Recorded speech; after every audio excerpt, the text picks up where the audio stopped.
هەفتەیەکە دی دۆناڵد ترامپ دێ وەکە سەرۆکی هەڵبژارتی ئەمریکا سۆندا یاسایی بخۆتن و لە کوشکاسپی دەست بکار ببیتن. پێشتر چەندین جاران دۆناڵد ترامپ گوتیە ئەگەر هاتوو ئەو دەست بکار ببیتن دیسان ببیتە سەرۆکی ئەمریکا گاوەکاندید بوو ئەوی سۆزدا بوو و دێ شەڕێدنا بەرە ئەسرائیل و فەڵاستینێ ڕابگریتن ژبلی وەیەکێ شەڕێدنا بەرە ئوکرانیا و رووسیایژی دێ ڕاگریتن. دەبێکی وانێدا چ چێ بووە شاندیە دۆناڵد ترامپ بۆ ڕۆژهەڵەتە ناوین هاتیە هەم دیگەل قەتەرێ هەمژی دیگەل ئەسرائیلێ کۆم بووە پێشنیارە ترامپ کردە بۆ ئازادکردنا دیلان پێشی دەست بکاربوونا خۆ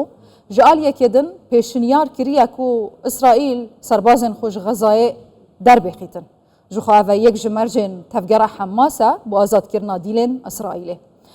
Ev heyveke danûstandin dina bera İsraîl û Falastîniyan kertê Xezayê em bêjin tevgera Hemas bi awayên nerasta xwe bi navbeynkariya aliyên dî berdewam e lê hêjî negeheştîne rêkeftinê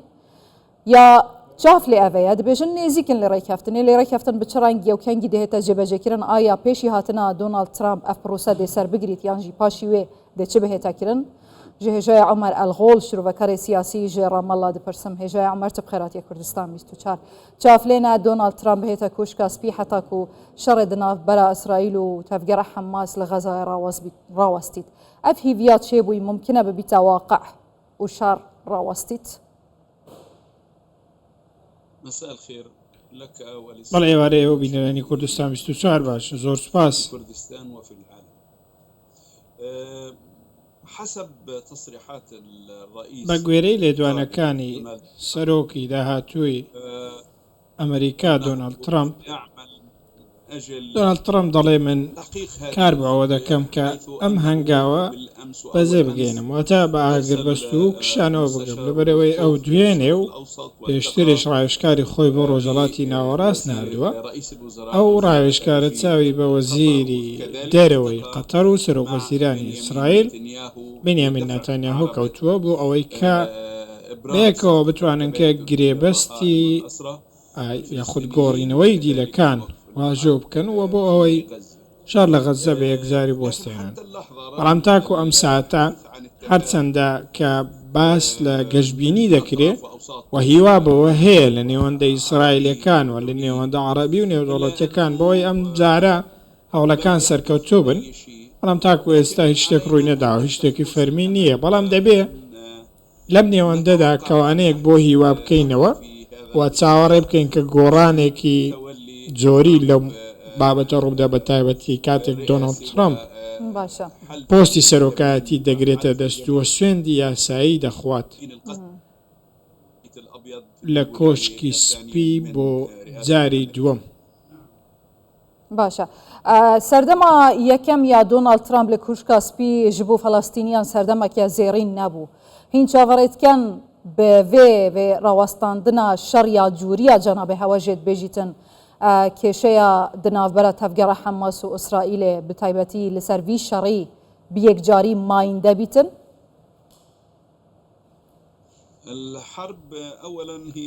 بەڕاستی شەڕ بەر لە هەموو شتێک شەڕی ئیسرائیلە بۆ سەر گەڵی فەڵەستین ئەو ئیسرائیلە چونکە هەموو لایەک دەزانن ئەم ململانەیە نزیکەی هەشدەیە بەردەوامە هەشتا ساڵە مەدۆخێتی من نامێ بگەڕێمە نێو مێژوو ڕابردوو بۆ ئەوەی کە باسی ئەو بکەین کە بابەتەکە چۆن بووە و کۆنگرەی نێبرمان و ڕووداوەکانی دیکە چونکە ئەم شەڕا لە سەرەتای ململانەوە بەو شێوەیە بووە لەوەتای ئیسرائیل دروست بووە ئەمە بارودۆخی ناوچەکە بووە لە 48ەوە ئەمە حاڵی ئەم ململانەیە بوو بۆیە ململانێ لەگەڵ گەلی فەڵەستین و پێنەدانی مافە یاسایی و سیاسی و دەستوریەکان ئەمە ترسی بۆ سەر سیاسی داهاتووی لەبەر ئەوەی ئەمە دروشمی ئیسرائیلە گەلێکی بێخاک و بۆ خاکێکی بێگەل کەواتە ئەوان ئەم شەڕیان بەسەر فەڵەستین بەرپا کردووە بەڵام بەهۆی چەند کاتێکەرێکی پەیوەندی بە ململانەکان و سروشتی ئەو ماوەیەی کە پێیدا تێپەڕیوە ئیسرائیل نەیتوانیوە کە پلانەکەی بە تەواوی جێبەجێ بکات تاکو ئەم ساتەشی لەگەڵ دابێت بەڵام ئەوەی کە لە دوای 7 ئۆکتۆبەر ڕوویدا لە ساڵی 2023 ئەوە بوو کە ڕەشەکوژیەکی بێوێنە هاتە پێشەوە لە مێژووی نوێدا وێنەی نەبووە هەرچەندە کە ئەم شەڕێکی بربەریە بەڵام تاکو و ئەمڕۆ کە نزیکەی بە گوێرەی سەرچاوە نێونەتەوەیەکان کە زیاتر لە 120,000 کەس بریندار بوون جگە لەوەی کە ژێرخانی فەڵەستین بە تەواوی وێران کراوە بەڵام تاکو ئێستا گەل خۆڕاگرتووە و گەلێکی ڕەگ و ڕێشەدا کوتاوە لە ناوچەکانی خۆی و ئامادەی خۆی زێرەوە بۆیە دۆناڵد ترامپ دەبێژیتن ئەگەر ئەف شەڕە نەڕاوەستیتن کارەسات دێ لە ڕۆژهەڵاتە ناوین چێ ببن شەڕێ دناوبەرە ئیسرائیلێ و تەفگەڕە حەماس لە غەزایە پێشهاتێن نەدیار و نەچاوەڕێکری لە پەیخوانین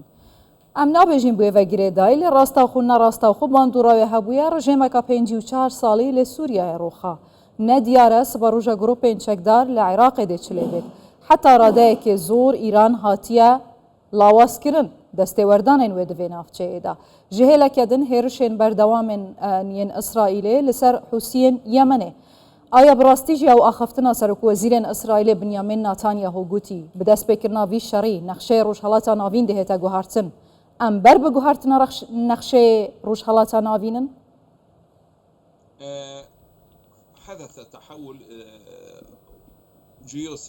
گۆڕانکاریەکی جیۆسیاسی و استراتێژی لە ڕۆژهەڵاتی ناوەڕاست ڕوویدا بەڕاستی تایبەتی دوای ڕوخانی ڕژێمی بەشار ئەسەد و لەگەڵ لاوازبوون و دەمانی هێزی حەزبوڵڵا و چوونەجێرەوەی ئێران لە دیمەنی لوبنان و لە دیمەنی سووریا ئەم جۆرە گۆڕانە جۆریە ڕوویدا دوجار لە ڕۆژهەڵاتی ناوەڕاست و پەیوەندی بە سروشتی ململانەکانەوە هەیە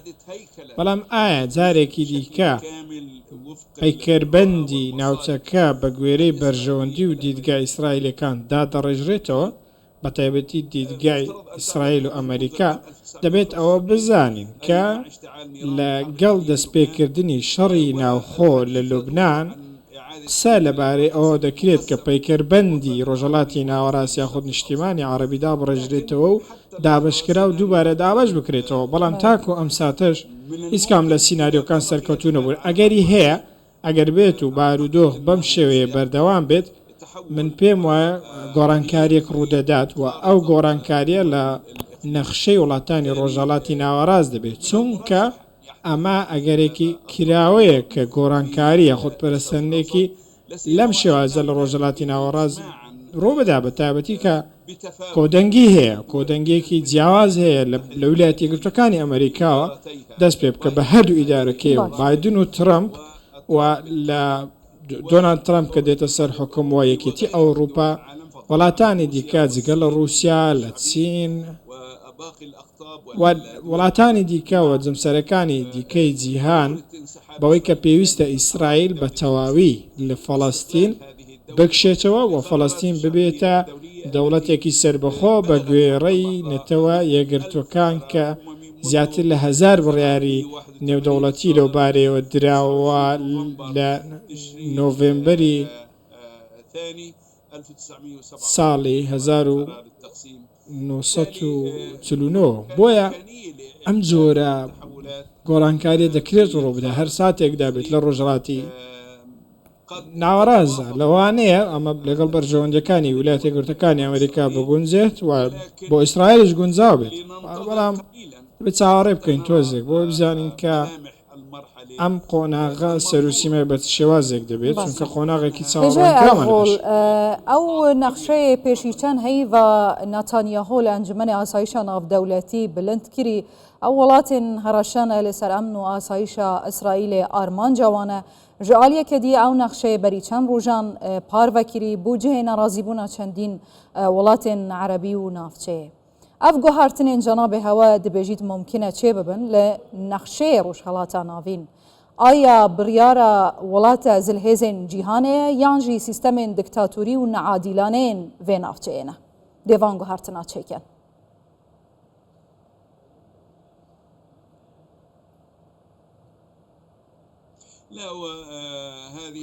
ڕاستیەکەی ئەم نەخشەیە نەخشەیەکی کۆنە و ئەم نەخشەیە پەیوەندی بە ئامانجی استراتیژی ئیسرائیلیەوە ڕاستتر بڵێن پەیوەندی بە ئامانجی ویزوتنەوەی زیاوێنیەوە هەیە لەبەرەوەی ئارای ئیسرائیل کە لە دوو هێڵی شین پێکاتوە لەو سەر و ئەو سەری ئاڵاکەوە لە نێوەڕاستیشدا با بڵێن پاشخانێکی سپی و ئەستێرەکەی داود ئەمە لە نیلەوە بۆ فڕات ئاماژێ بۆ دەوڵەتی ئیسرائیل کەواتە ئەم